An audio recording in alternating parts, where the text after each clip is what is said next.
welcome to That Was the News That Was. Dateline, 16th of February. Should know that, I get my pension tomorrow. Well, as you know, I record this on Thursdays. But what an interesting week. I don't usually watch it, but I decided to watch Laura Kunzberg's show. My friend Neil, we were chatting in the morning about the important things in life. Football. And he had to mention Michael Gove would be on there, and I thought, might be interesting. I'd never seen the programme before. And I know I can't do long, in-depth things, but she does what I call soups on interviews. She had Ralph Fiennes talking about theatre. It was quite interesting, I found. But of course, I tuned in for one person, Michael Gove. And the first question she asked was,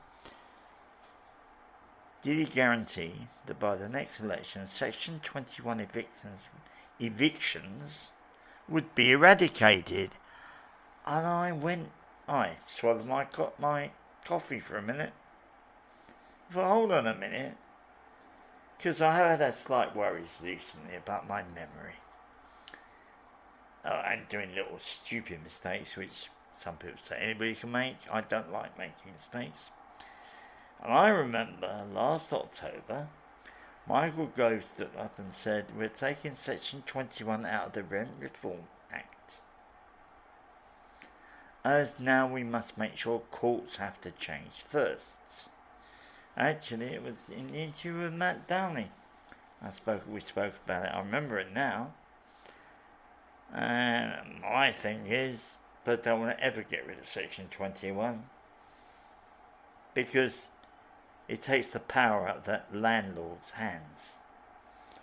Section 21, to remind you all, is law which says the landlord can issue a eviction notice. The tenant would then have 2 months to comply. But the main thing is they don't have to give a reason. Now, I spoke about this earlier on. I'll repeat what I found out, because somebody I know, their daughter used to work for an estate agent, that says sometimes that's the estate agents telling the landlord to issue it and get more money. Definitely sure when I was in Surrey Keys that was the case. I was quite lucky. I liked the place. I will admit I still go back there even now. But it's what I call the atomic bomb of the evictions. There's no defence against it. Unless something in the documentation that's issued is wrong. There is a case where they actually put down the date of the tenancy arriving on the place was wrong. It's thrown out. Didn't mean it was stopped. It was probably issued again later. There's not many ways. I went to court about it. I could not afford. I'm not rich now. I was, didn't have much money, so it was me. And that scared the hell out of me. I remember I got there, waited, saw the judge, and who didn't turn up? The solicitors for the landlord. So as they're saying it's a done deal. Oh, he says, I can only delay it a month. He did. And I ended up out. Very bad news, isn't it? Because that's what it is. Now, a long time, there's some laws I love eradicated. You've heard me talk about local connection, but this is another one. And in 2019, the Conservatives put in their manifesto they will be eradicating Section 21. Now, last year was the highest amount of Section 21 evictions. It's quite interesting, actually, thinking about it, which I want to talk about. Homelessness in general at one stage, but I'll mention this now. Derby announced their rough sleeping has gone up 85%. 85%. Take that on board. So, he said he guaranteed it. Of course, courts guarantee it. Remember, Sunak was saying that they'll be flying out to Rwanda by spring. Not happening yet, is it? So it really has bugged me. When you hear this thing, first of all I thought it was my memory. Then I found it wasn't my memory. Yes, he had stated that. Nothing about putting it back into the Act since then. And, he said, but of course he can always say, but the funny thing is, this is what I do not understand. The process when it goes through Parliament, usually, there's the first reading. Then it goes up to the House of Lords. They pass it back. It's tennis for those first three readings until it's all finalised. Now, according to what I've been reading, there's a checklist. A tick list. Good idea, isn't it? Have a tick list when you do something. We actually see that the three readings in the House, well, I assume the three readings for the document I saw had been done. No, 2 readings have been done, and now they say it's stuck in the committee stage. But the unusual thing is it hasn't gone to the House of Lords. Now, I went over it with somebody I know very well, who is one of my experts, and she went for it, and she was saying about a 214 might be in the section 21 under another guise, but nothing really clear. And Wednesday morning I was up very early. I've been having bad nights recently. So about 5 a.m. I was up at 2 a.m. on Wednesday for some reason for about 5 hours. I had no meetings to go to, so I emailed the Dulac press office at 5 a.m. asking for a reply by 5 p.m. today. As you may remember, over the last 3 months I've sent them several emails and not got a reply. And guess what? No reply. What I have done, I've now made a complaint. I will get to the bottom of this, mainly because I need information. I can't remember, this place is hear the truth, not hear what you want, I want you to hear. But it's worrying. Is Section 21 back in the Act? Because I can't see it. I've been over it. But I'm not an expert. It could be in the wordage. The person I spoke to mentioned the Section 214 she found in page 129. But normally, I don't know. I don't write bills, so it sounds stupid. But I will come back to this, ladies and gentlemen. I think it's an important issue. Because if we look at it, Section 21 leaves all the power in the landlord. You have no choice. A lot of landlords are selling up. They're using that as an excuse. Actually, one landlord said after the person who evicted, I needed the money. I understand that. A lot of people do these rentings. They're not doing it out of the goodness of their heart. And I have been in a landlord. I was with another person I know, staying in a place where the landlord was known to be a rogue landlord. That means the sort of service you got was less than minimum. I'll give you an example. This particular place I was staying at, it was 6 people in this place. We had 2 dustbins. Now, I'm busy most of the day. I was still busy then doing all my volunteering. And I was getting sick of going to those dustbins to find them full. After 2 days sometimes.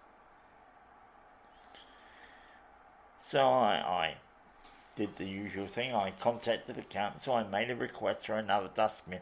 I wish I'd asked for a recycled one as well, but I didn't. I was offered it. And we got those dustbins. Well, then we discovered something one day. One of my neighbours who lived in the house went down to, and there's this woman piling rubbish in our bins. She lived across the road. And one of the other neighbours said, why are you doing it? It's their bin. He says, no, it's a communal bin. Anybody can use it. God. How people take things. But going back to the main effort, section 21, yes, we must look into it. Now going back to the other thing which I mentioned earlier on. Homeless, as you remember, Ross, when he came on, mentioned that in London, which is about, I don't know, just under 200,000 homeless people, 6% of that, and it's probably more now, are rough sleepers. So imagine the people in hostels, temporary accommodation, everything. We're talking fortunes. And over the last few months, well, I said Derby as an example, quite a few towns have come up with the increase in rough sleeping.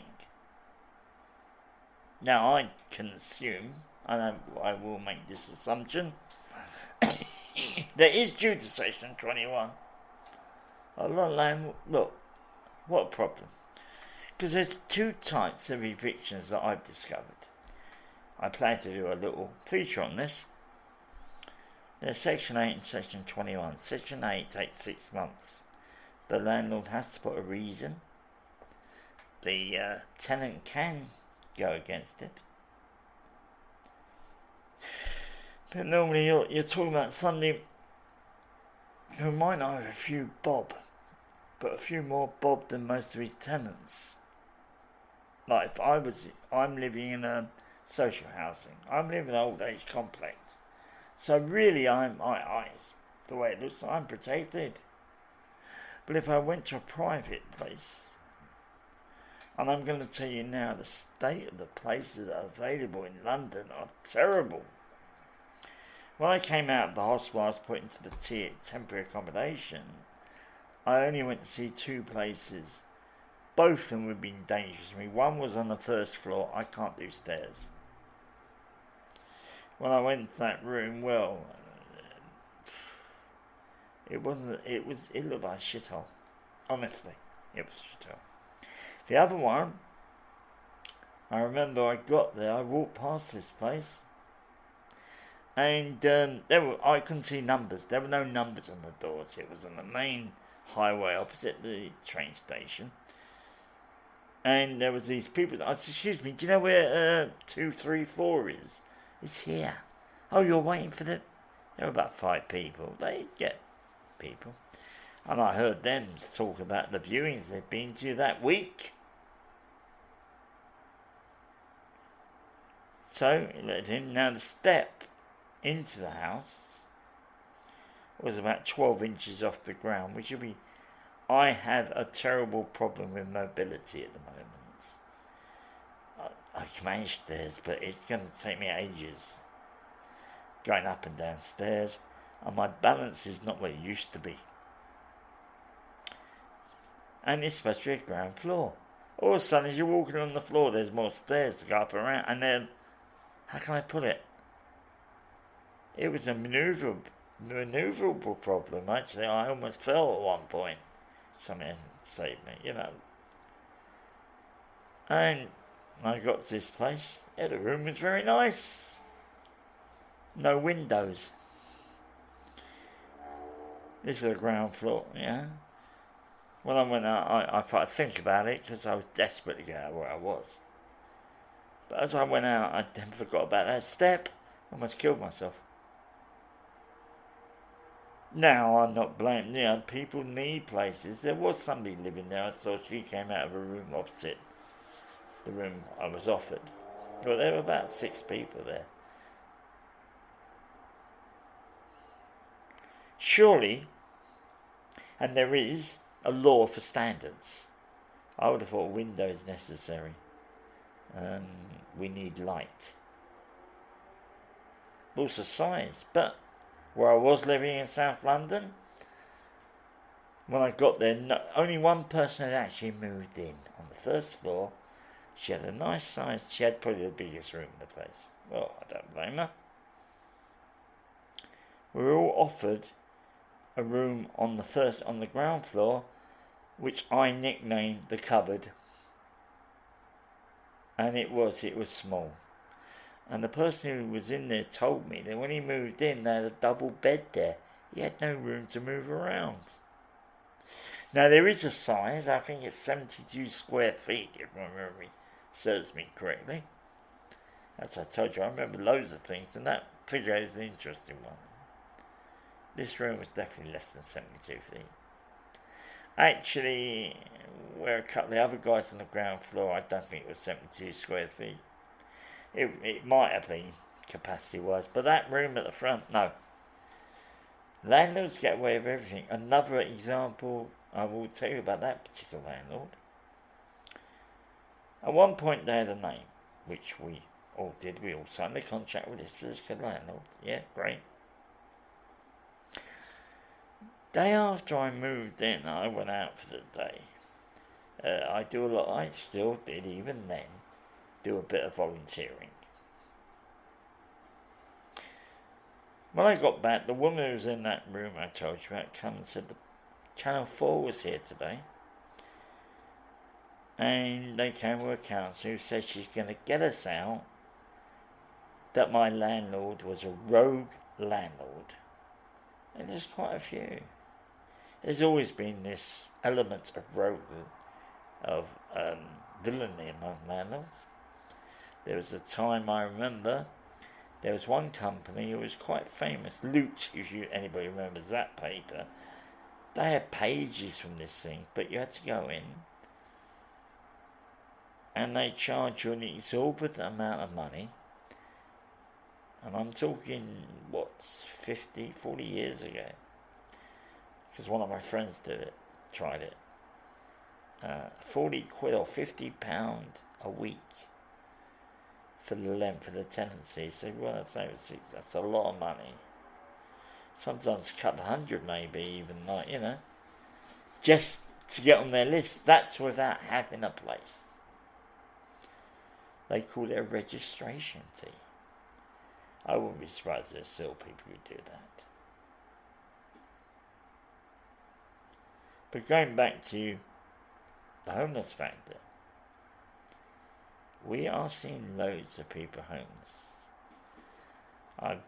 Usually I see issues in papers about this place we will not build on this place. So what are you going to do? Final thing. Well, no. Let's make it 3.4. Let's talk about one thing. Today it was announced that last year, in the latter part of last year, we were back into recession. Now, some people are saying it wasn't a massive recession, but it's still recession. How are people going to survive? Now, point 4, because I want to talk about this one. You may remember there was a politician last year, earlier this year, who resigned. He resigned because he said that the £120,000 of a year he gets as an MP, if he was a minister, was not enough to live on, and he'd have to get a job. Ministers are not allowed to have these side jobs that other politicians. There are some people who are MPs and they get all these side jobs. Some of them was quoted £500,000 extra on top of their salary. Now, I was watching something yesterday which broke down this 120 grand. After tax, end up with £6,000 a month. Oh, poor person. I understand. I have difficulty living on that sort of money myself. So we have £6,000 a month. He said his mortgage was £2 grand, so that means he's left with £4 grand. Oh my God. I feel so sorry for the fellow. For, and I was going to use the F word, but I don't use it very rarely, but this one I would. £4,000. How can you survive? I mean, like, think of all the things. Now remember one thing. An MP has an expense account. This expense account can go up to about $250,000 because, remember, they go to a place that their surgeries. Great word, isn't it? They don't operate; they just have surgeries. So they get their constituents come in. As we know, Dottie Doris was heard she never saw a constituent. I don't think she knew what they were. And I mean that. The idea, I'd love to know what the Prime Minister does about his constituents, funny enough. So you have this surgery, so you got staff, surgery, travel. If you're coming from outside London, you'd have to rent a place. It's no good just going, I'll have a hotel for a couple. That costs, well, maybe they could afford it. Maybe it would be allowed. But no, it's logical to get an apartment. So your travelling would be once every so often, then you get everything else. The House of Parliament actually have a subsidised canteen. I'll say the word canteen, they're called restaurants. Now this isn't a place where you get your pie and mash. I don't like pie and mash most of myself, or say fish and chips or something cheap. These are posh restaurants. And sometimes those meals are paid for. Remember one thing, those poor MPs have to travel here. They have to come to London. I'm in London, by the way. And they have to do that. So how are they going to survive? Well, think of all the things they got to buy.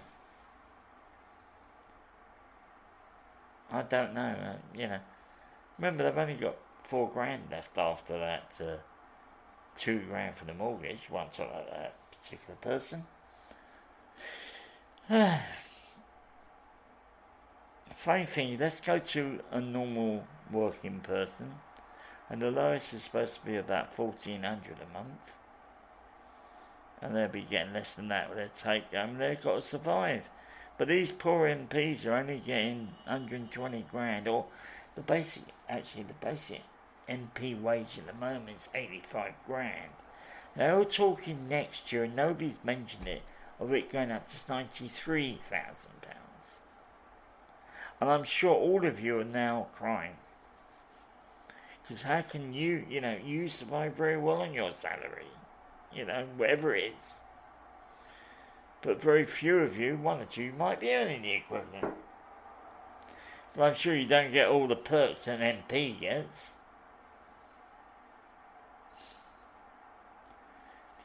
And yet today, we have 2 by-elections. Both, funny enough, Conservative Party by-elections. Although, in one of the constituencies, 2 MPs, both Labour, have made anti-Semitic remarks. And if you may remember, when Starmer, sorry, I get them confused, they look alike, don't they? He actually said he would eradicate the anti-Semitism. Well, he hasn't. Ridiculous. Okay, that was the news that was. Next Monday, I have Mr. Errol McLachlan. I always forget his last name, McLachlan. I've known Errol for many years. I'm not jealous of many people when it comes to performing. I think as a performer, I'm talking about stand-up and an actor. I was good. I think I was. What the director thought was other things, of course. But Errol in 2019 won the Spoken Word Artist of the Year, and he is brilliant. I cannot write poetry. I have a block against it. He does it very well. At the moment, he's doing his one-man show. It's about two guys in prison. Errol has been in prison, so it's lived experience. He's not, but it's very good. I went to see it when he was what we call in the business, running it in, getting it to a working thing. He actually says he's cut some things out of it since then. So we'll try and go and see it again. But listen to it. Listen out for his play. It'd be very good. So thank you very much, and have a nice weekend.